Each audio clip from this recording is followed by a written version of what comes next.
Welcome to Paulstoolbox. Today we're going to cover putting the rope lighting in my ceiling behind my crown molding to give rim lighting.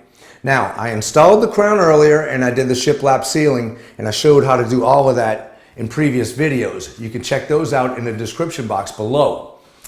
This is the crown lighting that we're going to actually show how to put it in and take it out. And I'm using rope lighting on this. The reason why I'm using rope lighting on my ceiling is because I want to be able to take this out in case anything ever goes wrong. It's easily taken out, easily put in. If I did LED tape lighting back there, I would have a hard time getting it out to put new stuff in. If you're not a licensed electrician, which you probably aren't, and you don't feel comfortable hooking this up yourself, get a licensed electrician just to hook up the plug for this, and all you have to do is come back in and plug it in. On this particular project, I took and put my rope lighting on this last switch. And the reason why I did that was because this was designated for one single can light. And I don't even use that light much. So I disconnected that, hooked it up to another can light on the other side because I have one just over my shower. It's the same thing. I very seldom use those. Now, this was freed up and I just hooked my, my rope lighting directly to that. And what I did was I put a plug upstairs. So the rope lighting can just plug into it. I can pull it out and replace it anytime. Okay, Blake came in from college and he's going to give me a hand. What we're going to do is we're going to take and pull this light out right now. So if you don't mind, put yours over there and I'll put mine over here. And we'll Before I put the crown in, I drilled a hole right here. That's where the lighting will come through and it goes all the way around and meets right back here. What I did was I tucked it in. We pulled it to where we had just enough and we tucked the rest back in. It's in the attic. It's just rolled up. This does not put out any heat at all. So you can take it and put it in a little spot in the attic and you're fine. Okay? I can take my fingers, feel through here and pull it through. Now that we pull this through, you see how it comes all the way around? Pull this back over here and you can see exactly where it comes out. I put a piece of tape to show me how much I need on the outside in order to wrap around here just right. And if you don't know, what you'll do is you'll feed it around, get it where you want, tuck this back in, but right before it tucks all the way back in, put a piece of tape right there, and that way you know when you go to replace it how much you need hanging out. All right, I'm gonna go in the attic and pull this through. Blake's gonna feed it to me. And I'm going to show you how we would take it out, and then from the attic we'll show you how to put it back in. Alright, my dad's in the attic and he's about to pull it through. You ready? Yep. Tell me when I get close to the end, buddy.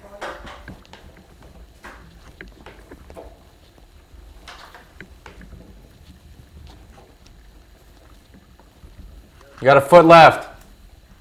That's it.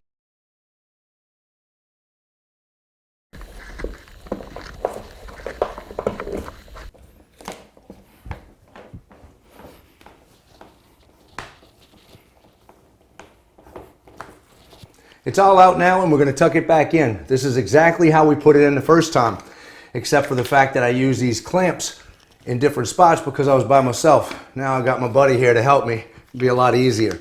We can take the clamp and put it on one side after we tuck some of it in because this is going to roll out until you get it all the way around. Then it's going to just seat down into the crown. But if one piece comes out, you saw how if you pull it out enough, the weight of it will just make it roll right out of the crown. So we're going to take this now and feed it around, buddy. And it goes in really easily. We just roll it around. You take it from there, buddy. Blake. Thanks, man. See how easy it is with two people? Well, it's all right. It's all right. We're going to take this and put it up here. Just put a little bit of pressure on it. Give yourself some slack. You got to have slack all the way around. You gotta have slack. Push it this way and you just tuck it. Look, Blake, you gotta push it that way from there, buddy. Give yourself slack. I'm trying to. No, don't do that yet. Scratch, cut. All right, look, take it like this, look, and just roll it. All right. You just take it right there, just roll it in. You don't want to be pulling it while you're doing it. Roll it in. Not to with that corner. No, but watch. Just roll it. Roll it from there, right there. Push it in. Yeah, now roll it. He'll get the hang of it.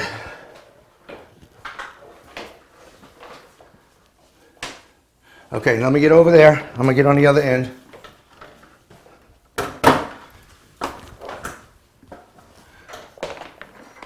See, I can take it from back here. Well, I know. all right. I couldn't get it. You've already done it before. Done it. I haven't done it. He's a smart aleck too. He moves it all. I'll have to cut some of that out. Can't have my son small talking me. You learn from experience. That's right. Now, I need you to go over there and hold that, please. Get back by the clamp. Yeah, perfect. Just hold it. I'm gonna hold it here and I tuck it all the way in.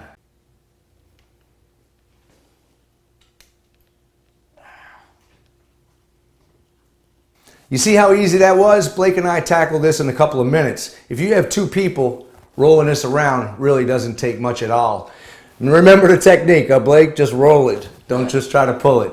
These Louisville ladders are some tough stuff, huh? Yeah. I don't know how they come up with these ideas. They dream up these ideas for things, but they're really good. This cross step is my favorite ladder that I've ever worked with, and you've seen me use that in other videos. I was a little bit apprehensive about using this ladder when I first saw it because I just saw one leg right there, and I was thinking to myself, why would you have that? I took this on a new construction site.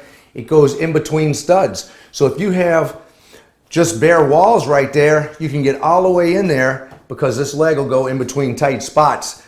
And then you get right up next to the wall or underneath when you're working on things, especially electrical work where you're pulling wires and doing things like that. This has a 300-pound rating, so don't let this fool you. It has a super wide stance, and this is all very durable. This is some tough stuff. So check out the Louisville ladders. They have a whole line of commercial ladders, and they're going into the consumer market too.